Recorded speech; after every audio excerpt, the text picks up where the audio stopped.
السلام علیکم ورحمۃ اللہ وبرکاتہ۔ پچھلے ویڈیو میں ہم نے اسم فعل حرف کی علامات کو دیکھا تھا۔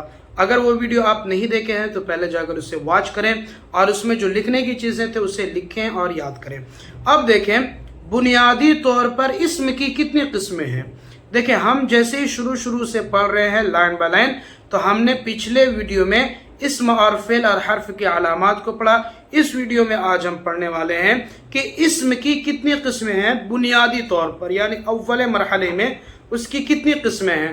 تو بنیادی طور پر اسم کی 3 قسمیں ہیں۔ پہلا یہ ہے کہ وہ جامد ہوگا۔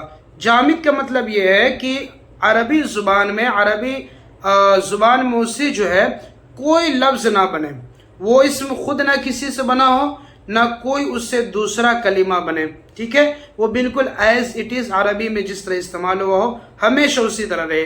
جیسے رجل، اس کے معنی آتے ہیں مرد کے، فرس، اس کے معنی آتے ہیں گھوڑے۔ مصدر وہ اسم ہے جو خود تو کسی سے نہیں بنتے لیکن اس سے کئی کلمہ بنتے ہیں، جیسے نصر مدد کرنا، ضرب مارنا، ٹھیک ہے، اور اسی طرح فتح کھولنا، یہ مصدر ہے۔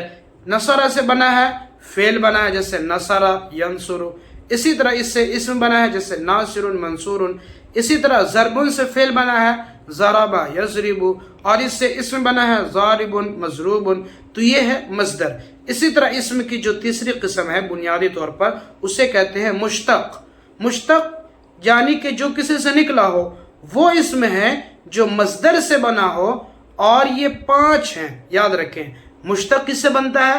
مصدر سے بنتا ہے، اور اس سے کوئی اسما نہیں بنتے ہیں، بلکہ ان کی قسمیں کتنی ہیں؟ مشتق کی 5 ہیں: اسم فاعل، اسم مفعول، اسم اعلی، اسم ظرف اور اسم تفضیل۔